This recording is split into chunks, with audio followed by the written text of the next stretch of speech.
Hi guys, so today I am here with my postpartum update video for you all. I am 3 weeks postpartum, but I feel as though I am pretty much completely healed now. Of course, I can't tell until I go to the doctor in a couple of weeks, but I feel I am healed enough to be able to make an entire postpartum update for you guys and let you guys know pretty much my experience post-delivery. So the last kind of video that I did kind of talking about my pregnancy and then having my baby was my labor and delivery story. If you did happen to miss that, it was a pretty long video. I did it with Brian and I did show you guys Avery in that video. I will link it down below.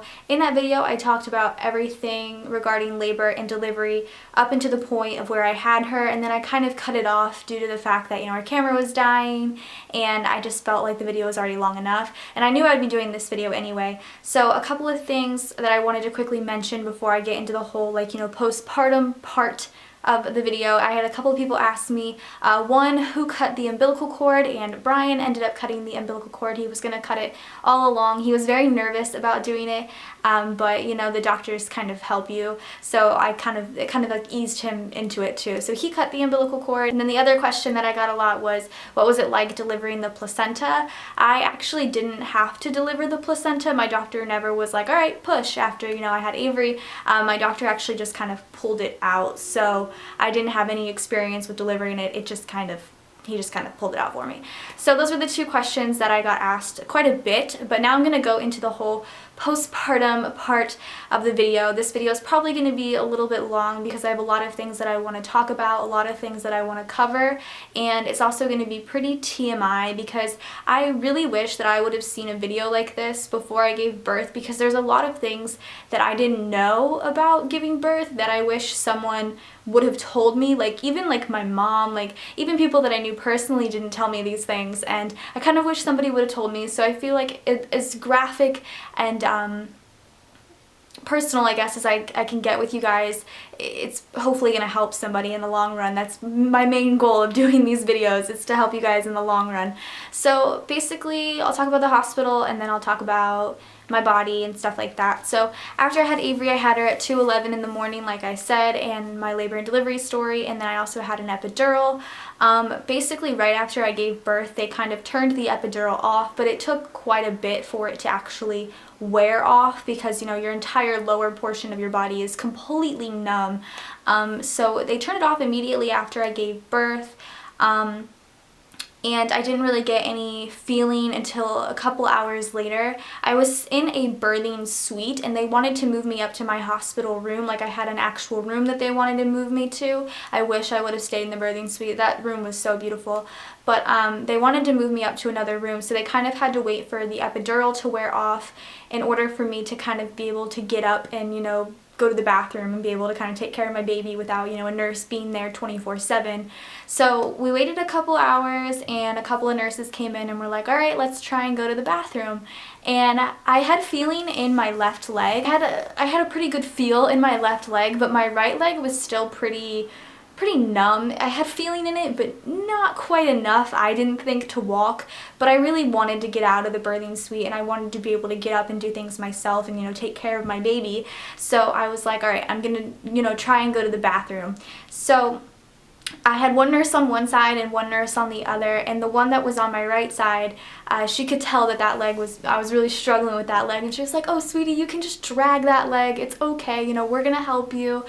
And I was so determined to be able to walk. I mean, it was a pretty big mess. I was pretty embarrassed. I was really wobbly and I couldn't really stand up, but I made it to the bathroom and I was able to pee, which is great, because they wanted to check and make sure I could pee because I had a catheter put in me. So I was able to go to the bathroom. They put on the amazing mesh underwear that all the blogs that I had read talked about. The mesh underwear are awesome. I took 4 different pairs home with me because I love them so much. So they put the mesh underwear on me. They put a maxi pad on me because I was, bleeding. And they put me in a wheelchair. Avery was in her bassinet. In my little group, it was me, my mom, Brian, and then Brian's little brother Jason. All went up to my what would be my hospital room, and we were put in there. And it was about 4 in the morning, so we kind of all fell asleep because Brian and I had not gotten any sleep in 48 hours. My mom was wide awake, so she was all about, handling Avery, and then Jason fell asleep as well.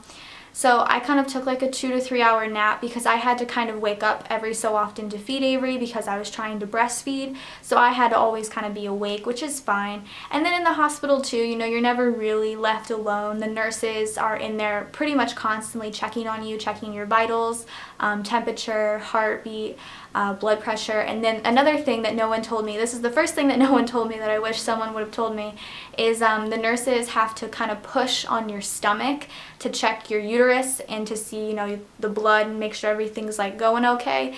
And they don't just kind of like lightly push too, they're like pushing and prodding around, like really trying to feel your uterus. And after just giving birth, that is not the most comfortable feeling in the world. I'm usually pretty good with doctors, and I'm not like ow ow ever, but I mean I was like ow ow, like ow, this is not fun. And they do that pretty much every time they check your vitals, so that kind of sucked. I wish someone would have told me about that, but after giving birth you just really have to put up with it. As the hospital stay goes, I was pretty swollen in my lady region for quite a bit. I was really swollen, very sore. It doesn't hurt necessarily, it's just you're swollen and you're sore, so it's very uncomfortable. It's not a really fun feeling.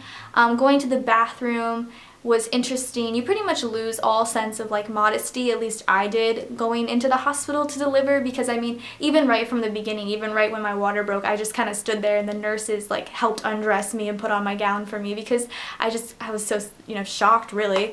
But you know, you really do lose a lot of sense of modesty in the hospital. So my mom helped me go to the bathroom pretty much every time. You know, she would walk with me because I was still a little shaky, and then, you know, she would help me use the bathroom. I would use like the squirt bottle. They give you like a squirt bottle, which feels awesome to spray when you're done, and then you have to like pat dry with wipes, and then she would help me like change my little pad. Like, she was so helpful. Thank you, Mom. It was very helpful of her. The nurses, the doctor did want me to take 800 milligrams of Motrin every 8 hours. So every 8 hours a nurse would come in and give me the Motrin to take, which was like a horse pill, and I hate horse pills, so it's very hard to take, but I did. And it didn't really, I don't think it really did much, because I mean I really wasn't in pain, or maybe it did do that because I guess I could have been in pain, but I really didn't feel like I was in pain. I just felt, you know, swollen and sore. So that was pretty much the hospital stay. Coming home was a little bit rough. My mom was only there for one night, so the next day was pretty much just Brian and myself and Avery, and so coming home we were kind of pretty much on our own at that point, which was fine. If you guys don't know, if you don't follow Brian and I's daily vlogs, we have a second story apartment, so coming home and coming up the stairs was very difficult. It took me about 10 minutes to get up just a short flight of stairs. You know, because you're so swollen, you're so sore, I'm probably going to keep repeating that, but you are, so it's very kind of just awkward and kind of painful to get up the stairs. Once I got up the stairs though, I was golden. I was like, alright, I'm not going down anymore, like I'm good, I am good up here, I'm solid. So yeah, that was kind of the hospital stay and things like that. Now I'm actually going to, you know, kind of talk about my body part really by body part, just to kind of give you guys an overview of the postpartum-ness that I was going through. So I guess I'll start from head and work my way down. So mentally, I know a lot of people go through postpartum depression. I didn't.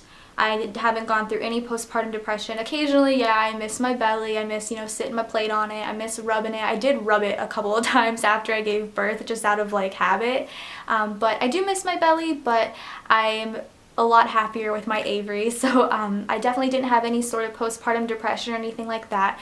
I did have the new mom breakdown though, in the hospital actually, the second day when I said that, you know, my mom left and it was just Brian and I and Avery. Brian was in the shower. I had just gotten out of the shower. Brian was in the shower at the hospital, and I was just sitting there and I was just looking at Avery, and I just kind of started crying.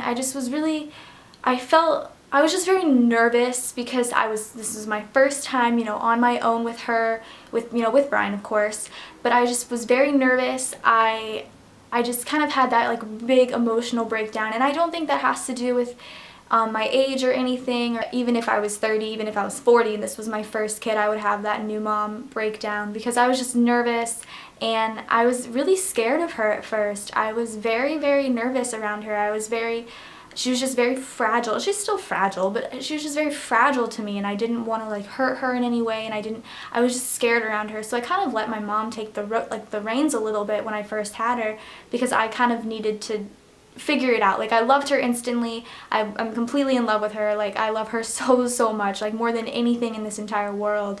But I was very scared of her. So I kind of had that new mom breakdown in the hospital. But I got over it very quickly. You know, I'm 3 weeks postpartum. I spend every single second of my life with her, and I love it. It's probably the best experience I've ever had. So many people told me, they were like, oh, get your sleep now. You know, you're going to be so tired, or you're going to hate waking up in the middle of the night. You're going to hate spit up. You're going to hate poopy diapers. But like, I just don't care. Like, I don't care. Like, I wake up every night at 4:30 in the morning with her. Like, always, it's either 4:30 or 5.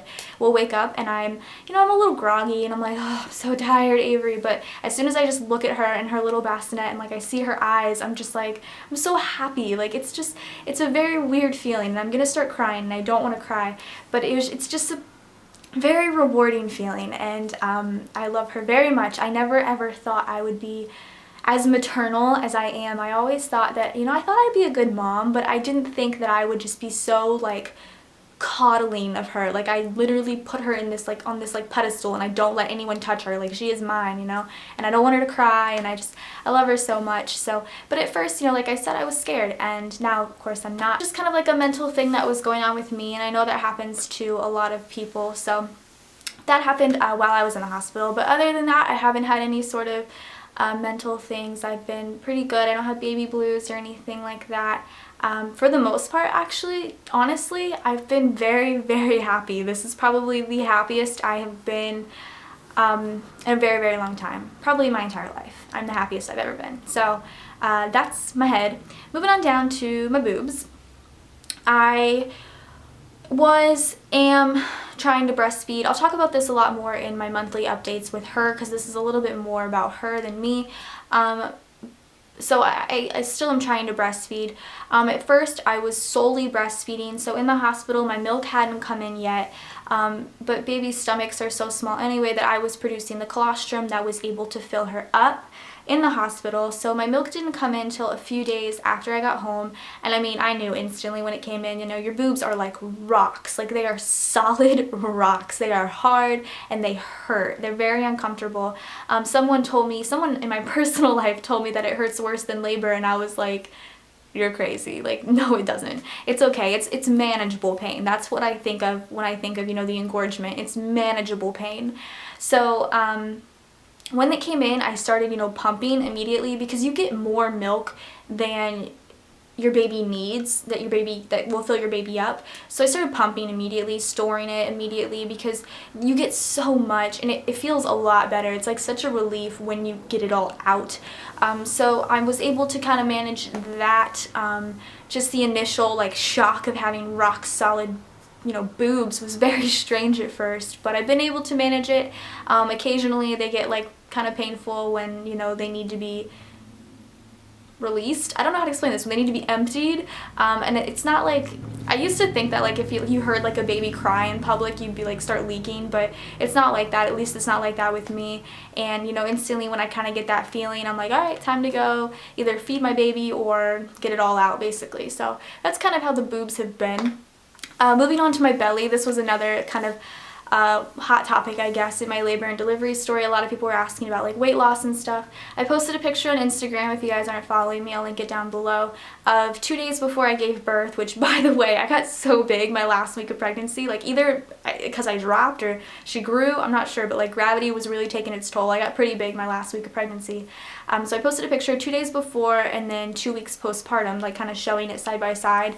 And I was really nervous to post that picture just because I don't know, I didn't really want to offend anybody, because I know a lot of people don't lose the baby weight right away, but I was lucky enough to instantly lose all of the weight. Brian was telling me that while I was, giving birth, one of the nurses was literally pushing her down, and then right after, my stomach was flat again, pretty much the same size that I was pre-pregnancy, so I kind of just deflated. So I don't know how much I weigh. but my stomach is, you know, flat again. I didn't have any stretch marks on my stomach because I, you know, body butter, like I was constantly putting body butter all over myself while I was pregnant. But yeah, my stomach kind of looks the exact same it did pre-pregnancy, which I'm very happy about. I do need to kind of, when I can, tone it up a little bit because you are a little jiggly after you give birth. There's a little bit of jiggle going on because, you know, you had such a big belly and then now you're like little again, and then, you know, my uterus was still kind of big. It still needed to contract back to its regular size. So I'm still a tiny bit jiggly, but I'm pretty much the same size that I was pre-pregnancy. So I'm pretty happy about that. I feel kind of awkward saying that because I feel like some people might be upset about that, but everyone's different. I said this during my pregnancy and I'll say this now. Everybody's body is different, and mine just so happens to go back, which is very strange because every other woman in my family that did not happen to. So that was my belly.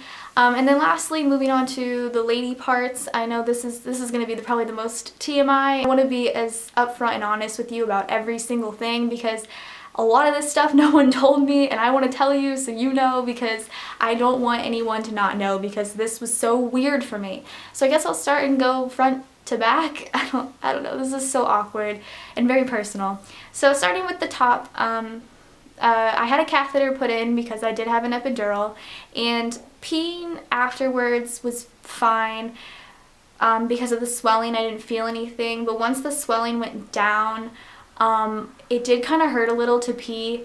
It actually still kind of hurts. It kind of feels like a pooling feeling. At first I thought I had a UTI, which freaked me out, but I don't have a UTI. It just kind of at the end of when I'm done peeing, I had like a pooling feeling.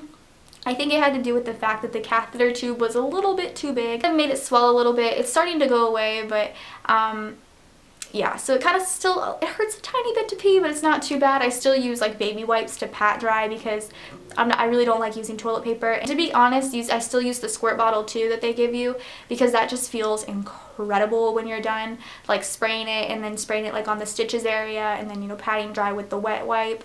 It just feels really good. So peeing's been okay, but, you know, once the swelling goes down, I'll probably be back to normal, which is good. Onto my lady region. I did have a vaginal birth, like I said. I did have a 2nd-degree tear, which I believe is the most common tear. So she didn't technically rip me a new one, but she almost did. So I had a 2nd-degree tear, I got stitched up. Like I said, I was pretty swollen for like a week, and I was very sore in that area. Sitting down, even now sitting down, I'm sitting on one of those like round pillows that are meant for like the baby and to breastfeed because I read somewhere that it's supposed to help you when you sit. So I've been sitting on those because it really helps like the stitches area. I'm not sure if my stitches are completely dissolved yet, but I have been feeling a lot better. I'm not as sore anymore, which is nice. Other than that, I have, you know, consistently been bleeding. You're gonna bleed a lot. It has tapered off quite a bit. It's actually pretty much almost done, really. It's like at that like end stage, you know, like the weird stage in like your period-ish time. So it's pretty much tapering off. But it has been pretty normal. I didn't have any clots or anything, so everything's been pretty consistently normal, which is good. So that area has been good. And then the last area, which is my butt, is the only area, by the way, that I got stretch marks. And I actually got quite a bit of them, which I think is very strange. But I'm happy that it ended up being on my butt and not on my stomach just because I can hide that a little bit better. And I didn't even think during my pregnancy to put body butter or oils or anything on my butt. So whatever, it happens. I'm not ashamed. A lot of people have stretch marks. I don't care. So another thing, this is probably the grossest thing, but this is something that no one told me, and I wish, this is the main thing that I wish someone would have told me, is that the first time you pass a bowel movement after you give birth, especially with stitches, is the most terrifying, horrifying, scariest, what other synonyms I can come up with, experience of your entire life. I was so scared to go to the bathroom, and that in turn psyched me out a lot, and I ended up being pretty constipated for about a week and a half, which is really, really unhealthy. You're supposed to have a bowel movement like once every couple of days, even once a day, and it's extremely unhealthy to not go for a week and a half. And it was starting to really hurt me, and I called my doctor, and he was like, you can either come to the hospital, come to the ER, and we'll break it up for you, which I did not want to do, or you can take a laxative. So I ended up taking a suppository laxative, and I'm saying these big words because I think it's so embarrassing to say basically it's not a laxative that you take down, it's a laxative that goes up.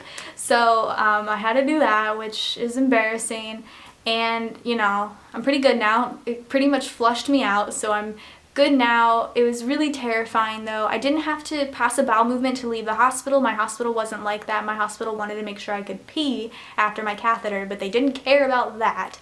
So it's just very scary. Honestly, all I can say is just breathe through it. If you have to, get stool softeners. I had stool softeners that were prescribed to me, but they just weren't working for me. So it's a very scary experience. I wish someone had told me, but no one did, and now I'm telling you. So just be aware. Get stool softeners because I know they will help, I promise. So that's pretty much everything postpartum. As far as medicine that I was prescribed, I was going to tell you guys this after the hospital, but I forgot to. I was prescribed the stool softeners, I was prescribed ibuprofen and Tylenol, I was prescribed some sort of like bloating gas medicine. I didn't take any of it, so I don't know what it is. I was prescribed prenatals because of breastfeeding, and I was prescribed birth control because I decided that I wanted to go back onto birth control. I wasn't on birth control when I got pregnant. I talked about this a lot. I was about a year and a half before I got pregnant. But I wasn't when I got pregnant, but I decided that I wanted to get put on it again, and I'm taking what is called the mini pill because I have to take something specific for breastfeeding, so it's called the mini pill. After I'm finished breastfeeding, I will get put on something else, probably what I was on previously, which is orthotricycline low. We'll see. That'll be like 6 months from now. So yeah, that is everything postpartum. I hope that you guys enjoyed. I know a lot of you really wanted to see this video. I feel very good now. I'm still sore occasionally. Sometimes I'm hurting a little bit, but otherwise I've been pretty good. Everything is seeming to go back to normal. I do have a doctor's appointment, you know, at my 6 weeks to check my stitches and make sure everything's okay, which I'm hoping it is because it feels okay. So that is pretty much it. So I hope you guys enjoyed this video. I hope it helped some of you maybe in the future. Go ahead and subscribe to my channel if you're not already, and I will see you guys in my next one. Bye guys!